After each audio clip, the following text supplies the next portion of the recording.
அப்புறம் என்ன மக்களே, ப்ரோமோ 3 பார்த்தோன்னே உங்களுக்கே இந்த வாரத்தில் என்ன டாஸ்க் அப்படி வந்து கன்ஃபார்ம் ஓரளவுக்கு கெஸ் பண்ணியிருப்பீங்க அப்படி தான் தோணுது. ஸோ ப்ரோமோ 3ல என்ன இருக்குது, இந்த வாரத்தில் டாஸ்க் என்ன நடக்க போகுது, யார் யார் வரப்போறா அப்படிங்கிற டீட்டெயிலாக சொல்கிறேன். ஸோ அதுக்கு முன்னாடி இந்த மாதிரி எக்ஸ்க்ளூசிவ் லைவ் அப்டேட் போடுறேன். நம்ம சேனலை மறக்காமல் சப்ஸ்கிரைப் பண்ணிட்டு வீடியோக்கு ஒரே ஒரு லைக் கொடுத்தீங்கன்னா எனக்கு ஒரு பெரிய மோட்டிவேட்டாக இருக்கும். ஸோ மறக்காமல் லைக் போட்டுருங்க நம்புறேன்.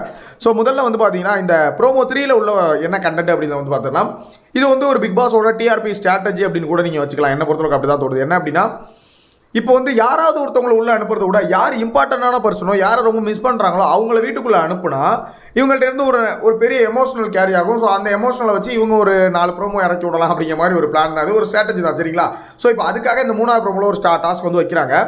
இந்த டாஸ்க்கில் வந்து அஞ்சிதா அண்ணனை பார்க்கணும், சௌந்தர்யா அப்பா அம்மாவை பார்க்கணும், ஜெஃப்ரி வந்து பார்த்தீங்கன்னா அம்மாவை பார்க்கணும் அப்படிங்கிற மாதிரிலாம் பேசுகிறாப்புல. ஸோ ஒவ்வொருத்தவங்க ஒன்று ஒன்று பேசிகிட்டு இருக்காங்க. இதில் பேசும்போது ஒரே ஒரு விஷயம் நமக்கு நல்லா புரியுது. இன்னைக்கு இந்த வாரம் ஃபேமிலி டாஸ்க் இருக்கிறது வாய்ப்பு அதிகம்.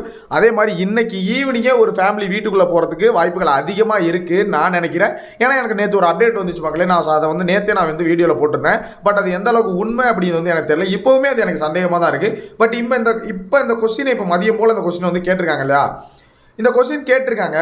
பட்டு இன்றைக்கி ஈவினிங்கோ இல்லை நைட்லேயோ ஒரு வேளை ஒரு ஃபேமிலி வீட்டுக்குள்ளே வந்தால் அது எப்படி இருக்குன்னு யோசிச்சு பாருங்கள். பட் அது சௌந்தர்யா ஃபேமிலியாக இருந்தால் எப்படி இருக்குன்னு யோசிச்சு பாருங்கள். ஸோ அது லைட்டாக ஒரு இது இருக்குது, அது கன்ஃபார்ம் கிடையாது.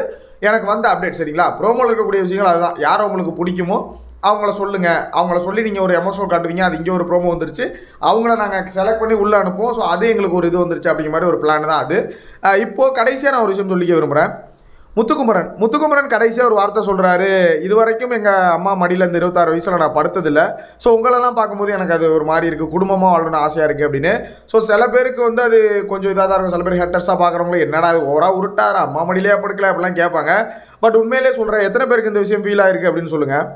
இந்த ஒரு விஷயம் வந்து நிறைய பேருக்கு ஃபீல் ஆகிருக்கும். பர்சனலாக எனக்கு வந்து ஃபீல் ஆச்சு. ஏன்னா இதுக்கு முன்னாடி இப்போ உள்ள காலகட்டம் இந்த 2Kங்கிறது வேறு, 90ஸ்ங்கிறது வேறு. ஏன்னா 90ஸில் ஒரு சில பேர் அப்படி இருந்திருப்பாங்க. பட் இந்த 2K காலகட்டங்களுக்கும் 90ஸ்க்கும் நிறைய டிஃப்ரென்ஸ் இருக்குது. எல்லாருக்குமே தெரிஞ்ச ஒரு விஷயம் தான். 90s 80s 70ஸ்லாம் வந்து பார்த்தீங்கன்னா அம்மா மடியில் படுத்து தூங்குறதுலாம் கிடையாது, அடித்து விரட்டி ஓடுறா ஸ்கூலுக்கு அப்படி தான் விரட்டி விடுவாங்க. இப்போலாம் வந்து வாப்பா உட்காந்து இங்கே வாப்பா வாயில் ஊட்டிட்டு சாப்பிடுப்பா, சாப்பிடாம இருக்காதப்பா அப்படிலாம் கெஞ்சிட்டு இருக்காங்களே. ஸோ அப்போலாம் வந்து அடித்து சாப்பிட்டாட்டி போடா கிளம்பி போடா பள்ளிக்கூடத்துக்கு அப்படிங்கிற மாதிரி தான் இருக்கும், சரிங்களா? ஸோ எனக்கு அந்த விஷயம் சீரியஸாகவே ஃபீல் ஆச்சு. எஸ்பெஷலி எனக்கும் அதே சேம் ஃபீலிங்ஸ் தான். இத்தனை வயசில் வந்து நானே எங்கள் அம்மா மடியிலலாம் தலை வச்சு படுத்து தூங்குனது கிடையாது. ஏன்னா பர்சனலாக போகுதுன்னு நினச்சிக்காதீங்க. சீரியஸாக அந்த விஷயம் எனக்கு ஃபீல் ஆச்சு. ஸோ உங்களுக்கு ஃபீல் ஆச்சா அப்படிங்கிறத மறக்காமல் கமெண்ட்டில் போட்டு விடுங்க. ஸோ நெக்ஸ்ட் வீடியோ மீட் பண்ணுறேன். தேங்க்ஸ் ஃபார் வாட்சிங்.